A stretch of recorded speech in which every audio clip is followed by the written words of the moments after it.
김대봉 박사님 모셨습니다. 박사님 안녕하세요. 안녕하세요. 예, 오늘은 또 어떤 핫한 소식들. 아니 무슨 이렇게 재밌게 방송을 오래 하세요. 실시간으로. 실시간으로 하고 있습니다. 예. 우리가 어제 네. 오늘 26일에 25일 날 이제 독일의 한델스블라트라면 네. 경제 일간지죠. 독일의 경제 일간지. 네네네. 기사가 하나 재미있는 게 났는데 네. 요약하면 이겁니다. 북한이 이제 김정은이 개혁 개방을 부르짖고 있고 예, 비핵화를 얘기하고 있지만 네. 북한이 핵 리스트를 제출하고 그리고 비핵화에 나선다고 해도 제대로 검증하려면 북한을 영토적으로 점거하고 그렇죠. 군대를 무장 해제시키지 않는 한 비핵화에 대한 완전한 점검은 불가능하다. 이렇게 이제 보도를 한 겁니다. 그렇죠. 그래서 지금 계속 나온 얘기가 CVID는 뭐냐? 백두혈통 공산왕조를 제거하는 거다. 그게 CVID. CVID는 뭐냐? 김정은을 위시로 한 백두혈통 그 공산 왕조를 아예 제거를 해야만 CVID가 되는 거다. 핵리스트가 다 필요 없다는 얘기예요. 네. 그러니까 뭐 트럼프에 관련돼서도 한델스블라트가 얘기를 했는데 북핵 문제 해결을 통해서 본인이 역사책에 기록되기를 원할 만큼 강력하게 집요하게 북핵 문제 해결에 집념을 갖고 노력하고 있다. 아 그래요? 그래서 이건 미국은 북한을 지속적으로 압박할 필요가 있다. 그렇군요. 이렇게 또 얘기를 하고 있고. 근데 다른 한편 북한의 대북 제재는 자기가 보기에는 한델스블라트가 보기에는 물론 한델스블라트는 우리가 얘기하는 독일의 기사련이라고 있습니다. 기민련의 자매당이라고 바이에른을 대표하는 기민 보수 우파당인데 이 당에 이제 한스 자이델 재단이 한국에 나와 있어요. 그 나와 있는 한스 자이델 재단의 대표가 지금 이름이 생각이 안 나는데 젤리거? 젤리거. 젤링거가 젤리거. 젤리거. 젤리거. 예. 그분이 이제 그렇게 얘기를 한 겁니다. 지금 현재 북한의 상황은 북한에서 수출은 많이 급감을 했고 대북제재 때문에 그렇지만 수입 규모는 바뀌지 않았다는 겁니다. 돈이 많으시면 게 많다는 얘기죠. 그러니까 대북 제재가 완벽하게 작동되고 있지 않다. 그렇죠. 어느 틈새를 통해서 북한의 수입은 계속해서 이루어지는 걸로 보아서 이제 북한과 중국과 러시아를 통한 대북 제재를 지키지 않는 그러한 그 이유 때문에 북한의 수입 규모는 줄어들지 않는 걸로 봐서 상당히 이제 대북 제재 효과는 미지수다. 그렇지만 그럼에도 불구하고 대북 제재는 지속돼야 한다. 이렇게 이제 판단하고 있고 이와 관련돼서 이제 김정은의 경제 개혁 방향은 그러니까 이제 개혁에 힘을 쏟겠다는 그런 방향에 대한 박수를 보내지만 정말로 이 개혁이 성공하기 위해서는 투자자들의 신뢰를 얻어야 되는데 독일 등 해외 투자자들은 현재 상황으로는 절대로 북한에 투자할 수가 없다. 그러니까 북한이라는 나라가 신뢰할 만한 투자자들이 투자할 수 있는 신뢰할 만한 조치들이 계속 나오지 않으면 절대로 독일 등 해외 투자자들은 북한에 투자하지 않는다. 이런 얘기를. 그건 맞는 말씀이네요. 그렇죠. 그다음에 이제 문재인 대통령이 북한을 IMF와 세계은행에 가입하는 거를 원하고 있고 지지하고 있다는 거에 관련돼서 이렇게 보도를 한 겁니다. 그 방향도 옳다. 그렇지만 북한이 각종 경제 지표라든가 북한발 자료들을 투명하게 그리고 왜곡되지 않게 그렇게 자료를 제출하지 않는 이상 이것 또한 하나의 꿈에 불과하다. 이렇게 보도하고 있는 겁니다. 그러니까 김정은의 경제 개혁을 하려는 노력, 문재인의 그러한 북한을 경제 개혁으로 끌어내려는 노력은 좋지만 현실적으로 그것은 불가능하다. 그러니까 핵과 관련돼서는 북한을 점거하고 군대를 무장 해제시키고 난 후에나 핵을 제대로 감시할 수 있다. 이런 얘기고 그리고 이제 경제 개혁과 관련돼서는 해외로부터의 경제 경협이라든가 투자자를 확보하려면 적어도 북한이 신뢰할 만한 그러한 조치들이 계속 나와야 되고 그렇게 해서 투자자들의 신뢰를 얻지 않으면 안 된다 이런 얘기를 하고 있는 겁니다. 근데 말입니다. 그 박사님, 저는 최근에 무슨 생각이 드냐면 대한민국은 대통령을 도둑맞힌 것 같다라는 생각이 많이 들어요. 도둑맞힌 것 같다? 네, 우리나라 대통령이 있어요 지금? 저 있잖아요. 휴가를 자주 가서 그렇죠. 아니 그럼 휴가를 가는 게 문제가 아니라 그 대통령이 됐으면 대한민국을 걱정해야 되는데 대한민국 일은 하나도 안 하고 계속 김정은 일만 지금 대행해서 해주고 있거든요. 그럼 우리나라 대통령이 맞는 겁니까? 지지율이 떨어지니까 우리나라 대통령의 지지율을 많이 확보하기 위해서 자꾸 북한 쪽을 바라보고 있는 거죠. 아니 우리나라에서 지지를 받아야 되는데 북한을 바라보면 그 북한 주민들한테 지지를 얻으려고 그러는 거예요? 그건 한번 가서 물어보시죠. 직접. 그러니까 우리는 지금 대통령을 잃어버린 나라, 대통령이 사라진 나라에 살고 있지 않나 뭐 이런 생각이 가끔 듭니다. 지금 그 오토 원비어 사건 아시죠? 예. 지금 벌금 5억 달러. 5억 달러죠. 예. 5천억이 넘는데 이게 이제 이 독일의 도이체벨레라는 데서 이렇게 이제 제목을 뽑았어요. 어떻게 제목을 뽑았냐면 물론 오토 원비어 사건 관련돼서 5억 달러의 이제 배상 판결을 내림과 동시에 이렇게 이렇게 이제 선고문을 이렇게 요약을 했습니다. 건강하고 질병이 없이 건강하고 신체 튼튼한 그리고 꿈 많던 경제학도가 맹인이 되고 농화가 되고 뇌세포가 죽은 상태, 뇌세 상태로 돌아왔다. 이렇게 얘기를 한 겁니다. 그래서 이러한 북한의 잔혹한 범죄 행위에 대해서는 단죄를 해야 마땅하다. 이렇게 얘기를 한 겁니다. 그러니까 이러한 불법 행위에 대해서 철퇴를 내리기 위해서 이런 판결을 내렸다. 이런 보도를 도이체벨레에서 하고 있습니다. 그 오토원비어가 능라밥상에 와서 그렇죠. 북한 가기 전날 그 능라밥상에 와서 식사를 했거든요. 아 그래요? 그래서 저는 그 친구를 직접 만났어요. 상당히 건강했고 그렇죠. 키도 크고 아주 잘생겼어요. 네. 그 빨간색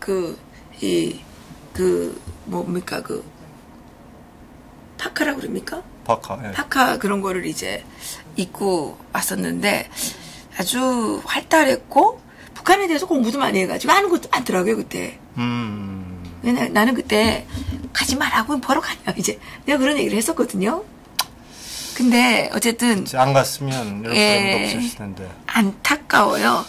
그래서 제가 이제 하나 우려스러운 것은 이렇게 분명히 오토 원비어 사건 그리고 국제사회가 미국 등 북한의 김정은 정권에 대해서 파렴치한이고 이렇게 인권을 침해하는 이런 정권이라고 공식적으로 얘기하고 있음에도 불구하고 우리나라에 통치하고 있는 청와대의 여러 사람들은 정치인들은 김정은을 아무리 그래도 그렇지 아무리 지지율이 중요하고 해도 그렇죠 배려심이 있는 지도자 식견이 탁월한 리더십을 갖춘 지도자 겸손하고 예의 바르고 아니 어떻게 이렇게 얘기를 할 수 있는지 난 그 사람들의 인식이 그 인지 부조화입니까 아니면 망상가들의 예언입니까?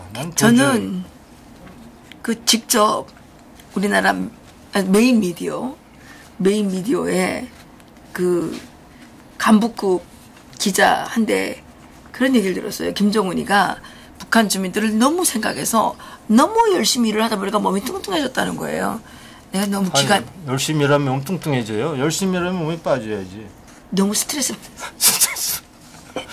그리고 몸이 부었다는 거예요. 그래서 내가 너무 어이가 없어가지고 이게 우리나라의 엘리트 계층의 지식 상태입니다. 정말 정말 이게 지적 수준이 너무 창피해요.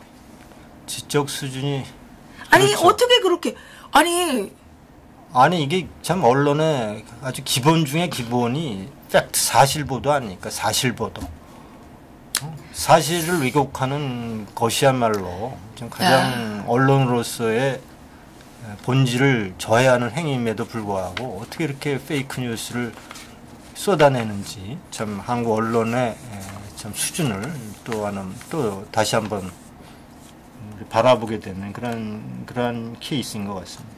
정신병이 아니고는 어떻게 그렇게 할 수가 있습니까? 아무리 용비어청과도 그렇지 참 큰일이라고 생각합니다. 또 다음 소식. 또 21살이네. 누가요?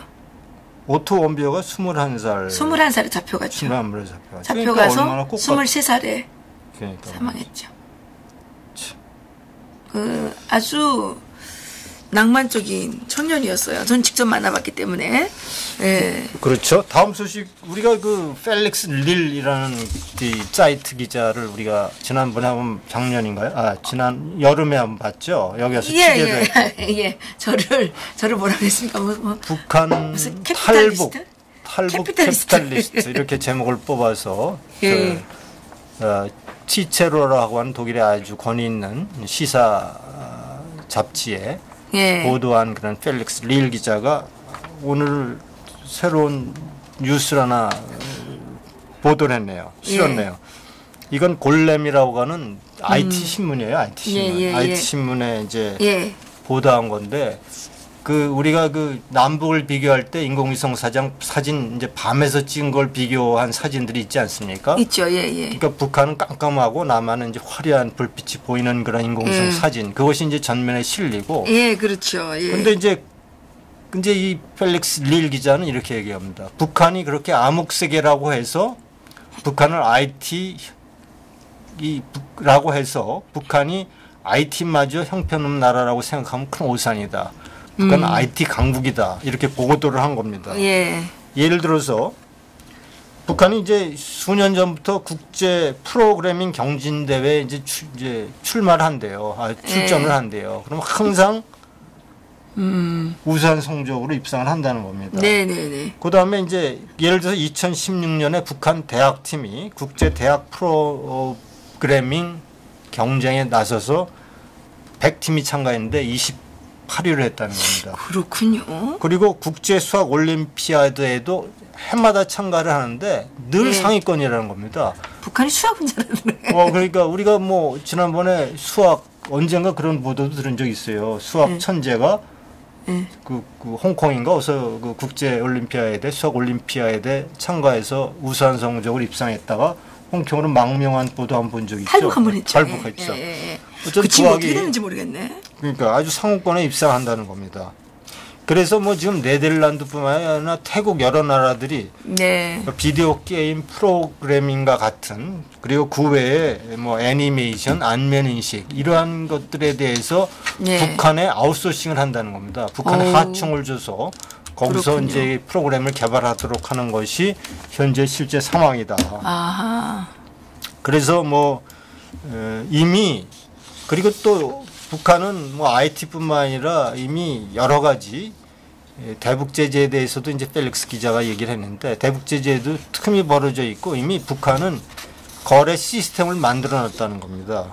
거래 모델이 존재하고 있어서 특히 IT 분야에 있어서는 이미 이 시스템이 갖춰져 있어서 만약에 대북 제재가 풀린다고 한다면 이것보다 훨씬 더 지금 암암리에 일어나고 있는 IT 관련 하청, 북한이 맡아서 하는 이러한 IT 관련 프로그래밍 개발이 훨씬 더 활성화될 것이다. 그 정도로 북한은 굉장히 IT 인력이 많이 있고 그리고 IT 강국이라는 보도를 이제 펠릭스 기자가 한 겁니다. 이와 관련돼서 우리가 지난 7월 23일 날 제가 스푸트닉 도이칠란트 보도를 인용해서 평양 과기대를 졸업한 학생들이 평양 과기대 하면 한국에서 많이 지원한 그렇죠. 우리나라 교회들에서 정말 엄청난 돈을 갖다가 우리가 몇 번 얘기했거든요. 제가 조선일보, 조선 TV조선에 나가서 그거 말하다가 방송 제지당해가지고 잘렸어요. 그래? 그리고 그쪽 기관에서 저한테 항의를 했어요. 고소하겠다고. 그랬는데 지금 실질적으로 이런 현상이 나타나고 있지 않습니까? 그러니까 그 보도가 스푸트닉 도이칠란트가 보도가 북한이 이제 위장으로 회사를 블라디보스톡에 이제 설립한다는 겁니다. 그럼 거기에 이제 평양 과기대의 IT 인력들을 그쪽으로 그렇죠. 위장 취업시켜서 그럼요. 거기서 해킹을 본격적으로 한다는 거예요. 그렇죠. 그러니까 이제 이게 지금 IT 평양 과기대가 북한 해커들을 키우는 본격적인 본고지임을 좀 드러내고 있는 거거든요. 그건 당연한 거예요. 뭐 이것이 그러니까 정말 답답한 게 우리 국민들이 정말 새빠지게 벌어가지고 세금을 정말 내면 이 정치인이라는 이 정신 빠진 자들이 그 돈을 김정은한테 갖다 바쳐가지고 우리 머리 위에 핵폭탄으로 돌아오게 하는가 하면 또 우리 정말 정신 빠진 목사들이 교인들한테 헌금을 빡빡 긁어가지고 북한에 갖다 바쳐가지고 이게 지금 해커를 양성해서 우리나라 국민들 이게 지금 하게 되면 은행에서 돈 다 빼가요. 그래? 돈 다 빼가고 지난번에 아연 지사 불났죠? 네네네. 그것도 해커가 했을 가능성이 높다는 거예요. 아, 그래요? 그럼요. 예. 그건 하여간 지금 원인 불명으로 우리나라 조사. 우리나라가 이게 해커들이 이게 들이치게 되면 정말 위험하지 않습니까? 그렇죠. 우리가 지금 몇 번 지금 털렸죠. 농협 털렸죠. 옛날에 중앙일보도 털렸죠. KBS도 한번 털렸죠. 디도스 공격해가지고 그러지 않습니까? 그렇죠, 그렇죠. 네. 그런데 북한은 IT 공격으로 해가지고 할 게 없어요. 거기는 전기도 없고 별로 이 인터넷으로 하는 게 별로 없잖아요. 근데 우리는 다 데이터 많이 그렇죠. 깔려 있어가지고 이렇게 돼 있는데 그렇죠. 우리가 너무 취약한데 우리나라의 이 정신 빠진 사람들이 자기는 이름 낸다고 좋아하는지 모르지만 그 피해가 누구한테 돌아오느냐? 우리 국민들한테 돌아온단 말입니다. 그러니까 이제 IT 강국이라고 하지만 IT 강국이 해커를 사실은 막지 못하면 IT 강국이 오히려 해가 되죠. 그냥 한꺼번에 무너져 내리기 때문에. 그렇죠. 그러니까 그에 걸맞는 우리도 해커들을 양성해서 대응할 필요가 있고, 특히 주의할 것은 북한의 해킹 조직은 만만치 않은 IT 실력을 갖고 해킹 기술을 갖고 전 세계를 누비고 있다. 언젠가 제가 그렇게 보도한 적이 있어요. 북한이 얼마나 치사하면요. 세계에서 방글라데시만큼 못 사는 나라가 없잖아요.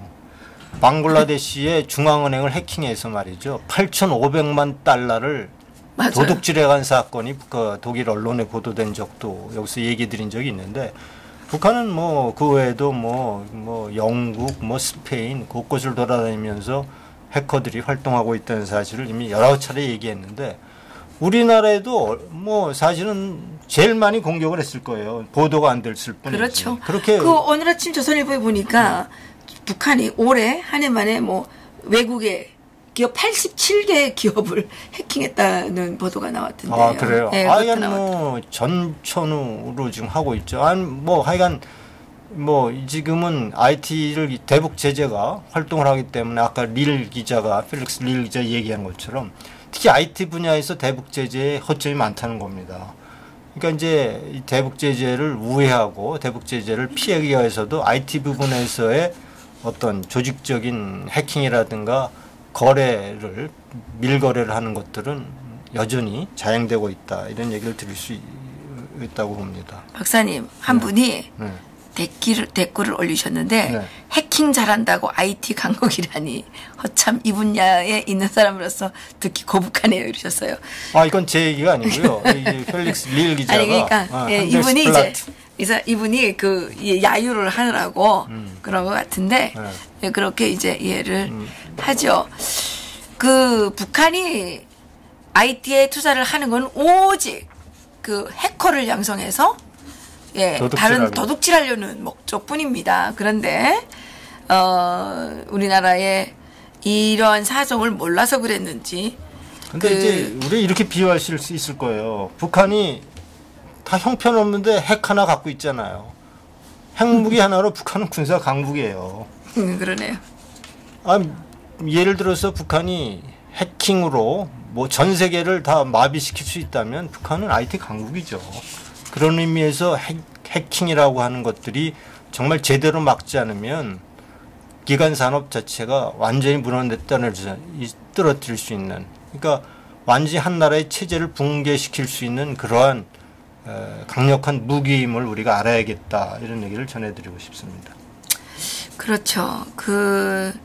사실 그 우리나라에서 해커를 양성하자고 하는 얘기들도 많이 나오는데 그 우리나라에는 아마 맞지 않을 거예요. 북한은 최고의 그 두뇌들을 국가가 이제 키워서 자기 마음대로니까 밥만 먹여주면 되잖아요. 북한은. 아 돈도 많이 준대요. 아 돈을 많이 줘도 우리나라에 비하면 그게 비교가 안 되죠. 그러니까 그냥 우리나라에서 뭐 최고의 인재를 해커에 데려다 하겠다 그러면 지원을 해야 되는데 강제로 할 수가 있겠습니까? 그러니까 이게 좀 안 되는 거죠. 북한 해커들이 뭐 예를 들어서 뭐 그들의 활동이 블라디보스톡이라든가 중국에서 활동을 하고 있는데 뭐 한 아파트 같은 데에 집단 거주하면서 이제 활동을 하고 있죠. 근데 그들은 예를 들어서 뭐 한 달에 한 300만 원 정도 준다고 해요. 근데 그들이 얘기하는 거는 300만 원이 중요한 게 아니라 자기들은 뭐 북한에 가면 영웅적인 대접을 받는다는 거예요. 영웅적인 대접뿐만 아니라 그 우리가 300만 원은 별돈 아니지만 북한 주민들에게는 이 300만 원이라는 돈이 엄청나게 큰 거예요. 엄청난 돈이거든요. 그러니까 이게 비교가 어렵죠. 안 되는 거죠. 예. 그런 의미에서 북한의 이제 그 IT 기술을 무시했다가는 큰 코 다친다. 우리가 뭐 맨날 우리가 뭐 북한보다 뭐 밤에 경제 개발을 얘기하고 북한의 인공위성이 비치는 남북한의 비교해서 그 모습들을 보고 괜히 뭐 폼 잡고 있어 봐야 잘못하면 그냥 북한에 한 방으로 당한다. 이런 경고의 메시지라고 볼 수 있죠. 그렇죠. 그 한 가지만 더 좀 말씀을 드린다면 그 평양 과기대에 그 바이오 학과도 이제 한다 그랬거든요.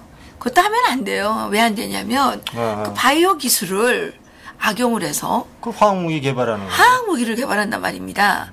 적국에다가는 이런 이번에 그 지금 미중 무역 전쟁의 가장 큰 원인이 뭡니까? 계속 그 신기술들을 훔쳐다가 미국을 공격하는 그걸로 쓰는 거 아닙니까 지금? 그렇죠. 예, 그러니까 우리는 선의로 줬지만 그자들은 그거를 가지고 우리의 목숨을 노리고 있는데. 그런데 이제 제가 만나본 여러 인사들 중에 좀 정신 빠진 사람들이 많아요. 자기가 이 기회에 무슨 엄청난 일을 한다는 호평을 받는 게 더 중요하다고 생각하는지 모르겠지만 뭐 과학기술은 이번에 요즘에 해도 된다고. 과학기술을 지금 하면 안 된다고요. 과학기술을 잘못하게 되면 그 과학기술이 우리를 위해서 핵무기가 되고 생화학무기가 돼서 우리의 이 목숨을 위협하는데 이런 걸 자꾸 하겠다는 분들이 정신 빠진 분들이 많아서 상당히 좀 안타까워요. 그렇죠. 자,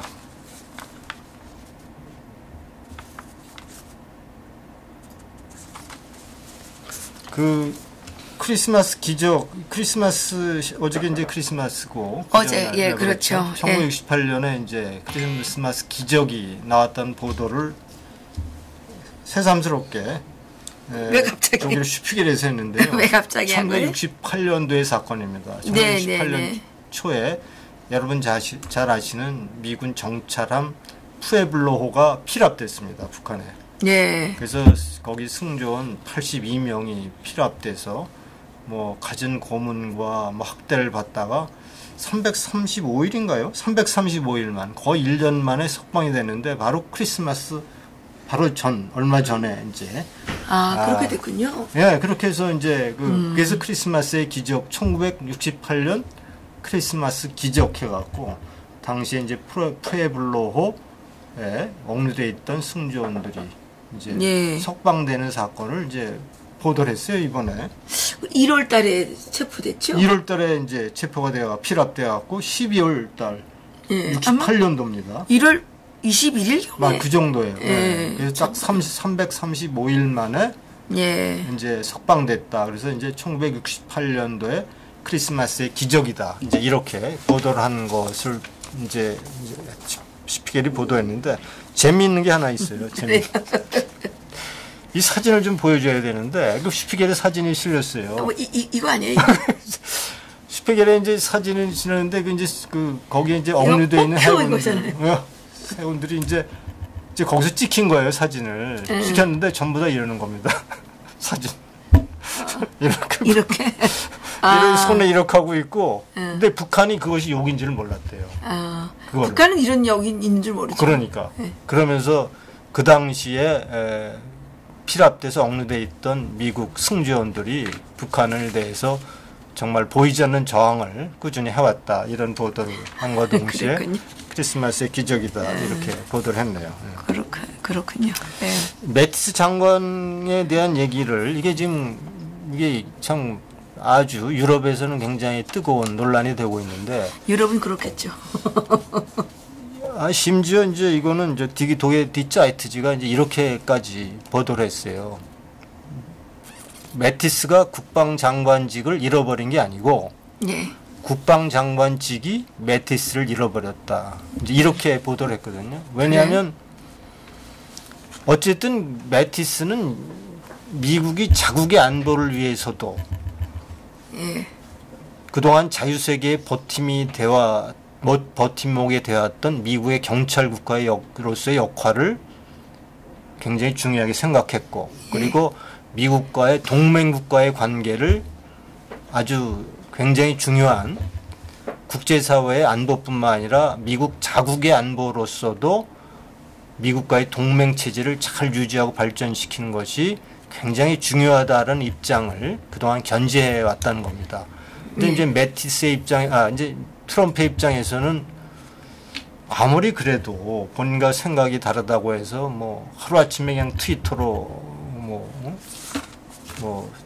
이제 사임하라는 식으로 그리고 뭐 편지가 이제 매티스가 트럼프 대통령에 보낸 편지 때문에 2월 말에 예정돼 있던 장관직을 올 말로 그냥 끝내게 하는 이런 모습들을 보면서 굉장히 안보에서도 굉장히 두려움이 이제 많다. 물론 유럽의 경제 규모에 비해서 경제력에 비해서 방위비 분담이 사실은 적은 건 사실이지만 그렇다고 해서 우방국들을 이렇게 참 몰라라하고 무시하고 특히 이제 IS하고 철저히 치열하게 싸웠던 쿠르족이 2천만 명입니다. 쿠르족이. 이들에게 배신감을 주는 이런 행동이 과연 국제 평화를 위해서 또는 미국의 안보를 위해서 과연 옳은 일인가 하는 이런 언론의 논조들이 굉장히 많습니다. 물론 국제 정치학자 중에서는 트럼프의 안보 문제, 트럼프의 전략을 굉장히 높이 평가하는 사람들이 많이 있습니다만은 어쨌든 유럽의 시각은 굉장히 지금 비판적이다 이런 얘기를 들을 수 있습니다. 유럽은 또 지금 직접적인 그 이해관계가 걸린 문제니까 아마도 그렇겠죠. 그런데 매티스 이후에 또 더 훌륭한 사람이 나올지도 모르는 거예요. 지금 부장관이라는 사람이 그 군인 출신이 아니죠. 부장관이? 예, 보잉사. 부회장 출신이군요. 그런데 이제 새로 지금 거명되는 사람들 중에 임명했어요. 그분은 대행이잖아요. 대행이라고요? 대행이에요. 아직은 뽑지 아직은 아니고 대행을 하고 있다. 부장관이 대행으로 뽑았고 이제 장관을 임명하겠죠. 근데 이게 지금 예를 들어서 시리아에서 미군을 뺀다. 그리고 아프간에서도 병력을 반으로 줄인다. 이렇게 지금 이렇게 하잖아요. 그러면 이제 우리가 어느 날 갑자기 트럼프가 주한미군도 빼라. 이렇게 될까 걱정인데 제가 그거 지난번에 우리가 미국 의회에서 국방 수권법이라는 걸 통과시킨 거 아시죠? 예. 한미동맹 주한미군을 빼지 못한다. 빼려면 의회 승인을 받아라. 예. 이렇게 할 정도로. 그러니까 이제 그걸 보더라도 트럼프라고 하는 어떤 그 대통령의 카리스마가 강한 대통령이 어떤 사고를 칠지 모를까봐 국방수권법도 만들 정도로 트럼프 이런 것들이 어떤 시스템이고 그리고 시스템적으로 어떤 체계를 갖춰서 이루어지는 게 아니라 본인의 어떤 그 즉흥적인 결정으로 이루어지는 것에 대해서. 근데 즉흥적으로 할까요? 어쨌든 국방수권법이라든가. 근데 그 매티스 장관의 해임 문제는 그러니까 사임하는 문제는 그 얘기된 지가 상당히 오래됐다고 저는 알고 있어요. 갑자기 된 건 아니고, 그동안 이제 그 얘기가 계속 많이 나왔던 거로 저는 알고 있는데, 어떤 분은 이런 얘기를 하더라고요. 이게, 지금 중국하고 미국이 무역 전쟁을 하고 있지 않습니까? 그래서 아마 힘을 한 건데 좀 집중하기 위해서 근데 우리가 사실 게 아닌가 이런 생각도 있고 대한민국을 우리가 뭐 잘 모르죠. 대한민국을 지키려고 하는 애국 세력의 입장에선 말이죠. 예. 사실은 좀 이렇게 뒤돌아보면 석연치 않은 부분들이 좀 있어요. 그건 우리가 자꾸 그렇게 미화시키는 게 아니라 현실을 냉정하게 보고 우리나라의 미래를 우리가 이제 사실 잘 준비해야 될 텐데, 예를 들어서 6월 12일 날 미국 정상회담을 했단 말이에요. 6월 13일 날 지방선거인데. 예. 그건 뭐 어떻게 되는 겁니까? 그 중가운데서 자리를 놓은 사람이 있었잖아요. 그 친척. 정의영 친척. 그 미국이 트럼프가 사람이 있었겠죠.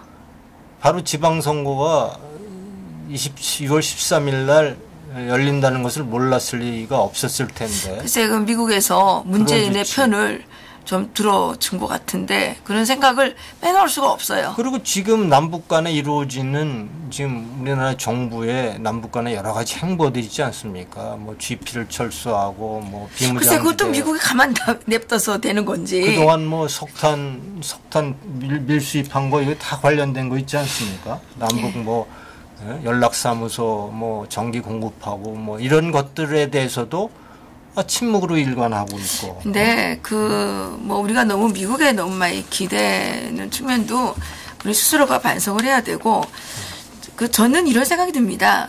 지금 국가 경제가 완전히 파탄 직전으로 지금 치달아가고 있고 국민 생활이 지금 너무너무 어려워지고 있는데, 저는 문재인을 찍은 사람들에게 문재인을 찍지 않은 사람들이 이제는 집단 소송을 해야 된다. 너네들이 표를 잘못 찍어가지고 문재인만 탓할 게 아니라 문재인을 찍은 주변 사람들을 다 색출해내가지고 그자들에게 우리가 이제 소송을 해야 된다. 아니, 망하려면 자기네나 망할 것이지 왜 우리까지 망하게 하느냐. 이런 생각이 들거든요. 이거는 찍어준 사람들의 문제거든요. 당해서 싸다. 이런 생각이 정말 들어요. 망해도 싼 거지 어떡해요? 자기가 뽑았는데 우리가 언제까지 미국에 계속 바라보면서 미국이 모든 걸 다 해주기를 바랄 수는 없지 않습니까? 나는 이거는 대한민국 국민들이 당해야 되고 정말 철저하게 자기 반성을 할 때까지 고통을 겪어야 된다고 생각을 해요. 물론 찍어준 사람도 있지만 그 사람 국민들은 또 사실은 모든 정보를 언론으로부터 얻지 않겠어요? 아니, 언론으로부터 얻는 게 아니라 자기가 공부를 해가지고 잘못된지 안 잘못된지 봐야죠. 우리가 얼마나 말을 했어요. 그런데 우리를 아주 쓰레기 집단으로 뭐 구구라느니 뭐 이렇게 막 매도하면서 우리를 그렇게 하지 않았습니까? 그래서 우리가 막 피 터지게 얘기를 했는데 뽑았으니까 일말의 책임을 줘야죠. 그러면 문재인을 찍지 않은 사람들이 이제는 문재인을 찍은 사람들에게 이게 이제는 소송을, 피해 보상을 받아야 되는 거야. 우리 지금 괜히 피해 입는 거 아니에요, 괜히. 예? 그래서 저는 이것 관련돼서 사실은 우리가 대미 관계, 외교를 말이죠. 지금 자유한국당, 야당이라고 있지 않습니까? 대미 외교를 지금 자유한국당 내에서도 서로 뭐 친박, 비박이니 뭐 이렇게 싸울 게 아니고 정말 아주 대미 외교도 말이죠. 좀 국회의원도 좀 파견하고 해서 대미 외교를 좀 강화해서 똑바로 지금 한국의 상황을 좀 알리고 한미 공조가 필요하다 이런 것들을 좀 해야 될 텐데, 제가 보기엔 오히려 대미 외교를 현 정부가 더 잘하잖아요. 열심히 하잖아요. 근데 이 자유한국당은 뭐 합니까? 그냥 맨날 서로 대미 외교를 하는데 그냥 자살 외교를 하고 있잖아요. 제가 요즘에 책을 하나 이제 샀는데, 이승만 대통령께서 54년 7월 26일에 이제 미국 가셨죠? 양원에서 연설하시고, 이제 하와이에 가서 이제 하신 성명서를 보니까 거기 이런 게 있더라고요. 자유의 미국, 투쟁하는 미국이 아니고서는 자유세계를 지켜낼 수가 없다. 그래서 미국이 적절한 시기에 좋은 이 선택을 해서 행동을 하는 거는, 뭐 이거 딱 워딩이 맞진 않아요. 이렇게 하는 것은, 합리적인 이런 좋은 선택을 하는 것은 미국을 위해서 첫 번째 필요하고, 미국의 그런 좋은 선택에 위해서 대한민국을 비롯한 다른 자유세계 사람들도 구원을 받을 수 있다. 뭐 이런 그 받을 수 있기 때문에 이승만 대통령께서 그런 기도를 하신다는 거예요. 그렇죠. 그러면 자유한국당이 빨리 미국에 이제 박사님 말씀하신 것처럼 미국에 트럼프 대통령이 가서 이런 이승만 대통령의 자기가 할 줄 모르면 이승만 대통령이 이거라도 써가지고 가서 트럼프 대통령 미국은 자유세계의 수호자이다. 당신이 빨리 이거 선택을 잘해야지. 계속 이렇게 김정은한테 끌려다니면서 그 6월 12일 날 그따위 엉터리 없는 회담을 해가지고 망신을 당하면 당신 미국 국민들뿐만 아니라 다른 사람들도 고통을 당하는데 특히 미국의 그 위신이라든가 미국 국민들이 그 받는 피해가 엄청 클 거 아니냐. 그렇죠. 이런 것을 설득을 시켜야죠. 그런데 뭐예요? 그러니까 이 문재인이 이 사람들은 가서 자살 외교만 하고 있잖아요. 계속 가가지고 대통령은 대한민국 국민들이 뽑아줬는데 가서 왕청같이 가서 김정은이가 어쩌고 저쩌고 하는 거. 김정은이는 훌륭한 사람이고 겸손한 사람이고 뭐 비핵화를 할 준비가 다 돼 있고 뻥치다가 지금 들킨 거 아니에요? 그래서 미국에서 뭐라 그럽니까? 야 너네가 비핵화 한다 그래서 우리가 믿었는데 야 너네가 책임지라. 지금 그러는 거 아닙니까 지금? 잘하긴 뭘 잘해요? 그 뻥쟁이들이 뭘 잘하는 게 뭐 있습니까? 자기 정책에 맞게 잘하는 거죠. 미국을 잘 이용한다는 거죠. 이제 그런 의미에서 사실은 한미 동맹을 지켜야 된다고 믿는 보수 우파의 세력들 그리고 뭐 지금 자한당도 그렇고 그런 민간 외교를 총동원해서라도 현 상황을 좀 정확히 미국에 알리고 한미 동맹을 위해서 참 노력해야 그나마 그동안에 잘 지켜왔던 한미 동맹이 좀 굳건해지지 않을까. 이런 식으로 막 오늘 하루아침에 주한미군 반으로 줄여 해버리고 하면 참 큰일이다 이런 생각을 좀 하게 됩니다. 어쨌든 물론 뭐 우리가 참 스스로 미국에 너무 의존하는 것도 우리가 잘못된 것이지만 지금은 아주 상황이 급하지 않습니까? 적어도 우리가 통일될 때까지는 미국의 힘을 좀 빌려야 되고 그런 의미에서 대미 외교는 지금 뭐 정부 차원이 아니고 또 보수 우파의 차원에서 민간 외교의 차원에서 굉장히 가장 중요한 문제로 떠오르고 있다라는 얘기를 드리고 싶습니다. 유럽 언론에서는 그 김정은이가 내려온다는 얘기는 없었습니까? 내려오다니요. 이거 뭐 전혀 없습니다. 뭐 또 온다면서요? 전혀 없습니다. 없어요? 네.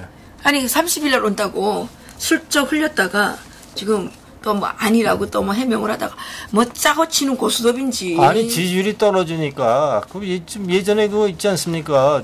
남북 관계만 잘 되면 모든 거를 깽판 쳐도 좋다라는 것이 이 좌파들의 기본적인 생각 아닙니까?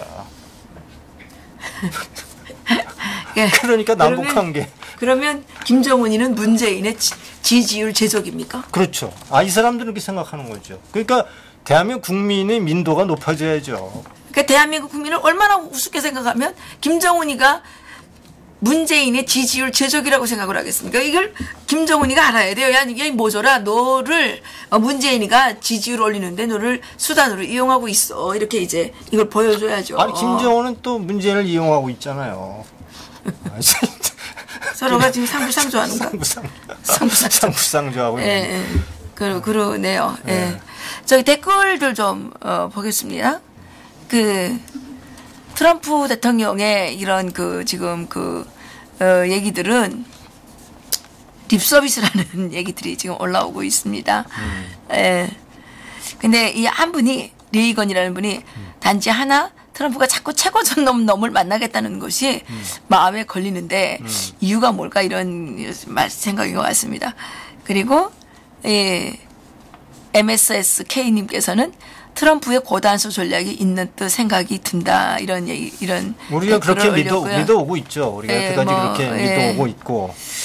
근데 이제 오늘 우리 한델스플라트에서 아까 얘기한 것처럼 북한의 비핵화를 정말 제대로 완전하게 하려면 북한을 점거하고 군대를 무장 해제시켜야 그렇죠. 한다. 이런 얘기를 그만큼 이게 비핵화가 어렵다라는 얘기를 또 전하고 싶고 북한이 아무리 김정은이 아무리 경제 개혁을 얘기하고 있더라도 구체적인 조치들 투자자가 해외로부터 들어갈 정도의 구체적인 조치가 있지 않으면 그 경제 개혁은 아무리 뭐라도 사실은 꿈에 지나지 않는다. 이런 얘기들을 우리가 잘 좀 새겨드려야 할 것 같습니다. 그렇군요. 김명진님께서 이런 글을 올리셨어요. 공무원이 썩으면 정권이 망하고 군인이 썩으면 나라가 망합니다. 이게 명언인 것 같은데, 그죠? 그렇네요. 예, 나 하나 죽어 나라가 산다면 이슬처럼 기꺼이 죽으리라. 이게 예, 아주 가슴이 그렇죠. 찔리는 이런 우리 우리나라 댓글을, 애국자들이 참 많은데 예, 참 시대를 잘못 만나서 좀 굉장히 위태로운 이렇게 안보 그러네요. 상황을 치닫고 있네요. 그 산 올리브님께서는 중국을 때려잡고 있는데 그러면 멸치 같은 북한이 남을 수 있을까요? 미국 정치권에서 벌써 북과 레저 체인지 통과시킴. 아마 레짐 체인지를 말씀하시는 것 같습니다. 김건수님께서 트럼프 사기꾼을 잘 다룬다고 했으니 이런 이제 희망적인 글을 올려주셨습니다. 오늘도 많은 분들께서 우리 방송에 참석해 주셨고요. 여러분들께서 이 댓글도 많이 달아주시고 구독 또 좋아요 이걸 좀 많이 늘려주셔야 되겠습니다. 트럼프가 이제 사기꾼을 잘 다루고 김정은도 잘 다룰 것처럼 우리 생각하고 이제 트럼프를 믿어오고 있습니다. 그렇지만 대한민국 보수 우파에 대해서도 좀 배려 좀 해주십사 하는 부탁을 드립니다. 예, 그렇죠. 어쨌든 저희가 지금 상당히 어려움을 겪고 있어요. 어떤 어려움이냐면요. 저희가 이게 실시간 방송을 첫날 시작했을 때는 시청률이 쫙쫙 올라갔어요. 그때 100명 미만으로 시청자가 100명 미만밖에 안 됐지만 이 구독 수가 엄청 많이씩 올라갔는데 이게 또 AI의 조정에 들어갔는지 요즘은 이틀 지나니까 그런 현상이 또 나타나더라고요. 이게 제가 얘기를 들으니까 이 AI에게 명령어를 입력하는 게 있대요. 그걸 명령어를 입력하게 되면 자동적으로 그게 이제 못 올라가게 하는 이런 장치가 아마 되어 있는 모양입니다. 그래서인지는 모르겠으나 저희들이 이제 실시간 방송 처음 시작했을 때보다 또 요즘에 아주 계속 이렇게 줄어들고 있고 이런 일이 있어요. 그리고 어쨌든 구독자 수라든가 이 구독수 이런 것들이 지금 다른 매체에 비해서 특히 더 이제 압박을 좀 많이 받고 있는데 북한 해커들이 와가지고 우리를 타겟해가지고 이렇게 하는지 아니면 청와대 주사파에서 우리를 이렇게 압박을 하는지 모르겠는데 어쨌든 그런 상황입니다. 서영석 님께서 어제 서대문교회 갔다가 저 어제 가서 기다렸는데 얼굴을 몰라가지고 사방에 찾아봤는데 못 찾아뵀어요. 그래서 저도 가서 상당히 오래 기다리다가 못 만나고 왔습니다. 죄송합니다. 식당에 오시면 뵙겠습니다.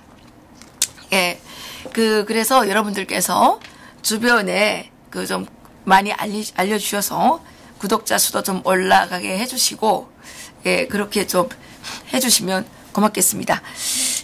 저희들이 물론 방송을 너무 잘하는 건 아닙니다. 저희들이 전문가도 아니고 아마추어는 옳습니다만은 저희들이 애국충정 하나를 가지고 다른 방송에서 다룰 수 없는 이런 문제들을 저희들은 이제 국민들에게 꼭 알려야 되기 때문에 저희들이 이 방송을 하고 있는 바입니다.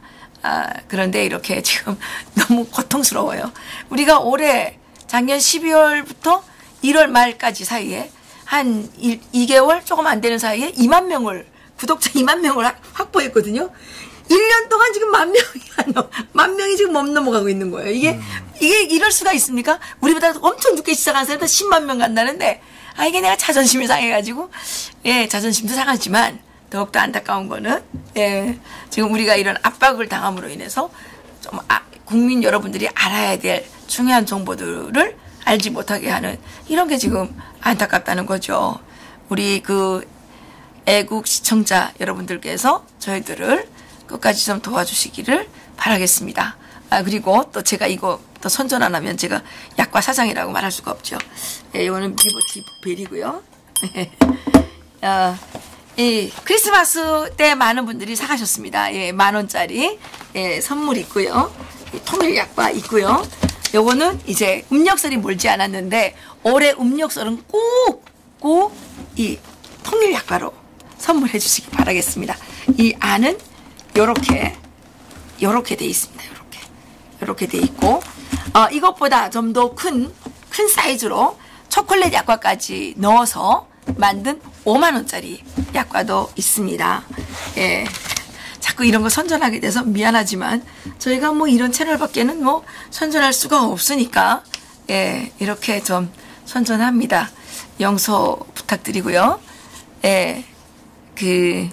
오늘도 정말 열심히 응원해 주신 많은 분들께 진심으로 감사드리고 예, 저희들이 이제부터 늘 2시에 생방송으로 여러분들을 찾아뵙도록 하겠습니다. 예, 감사합니다. 감사합니다.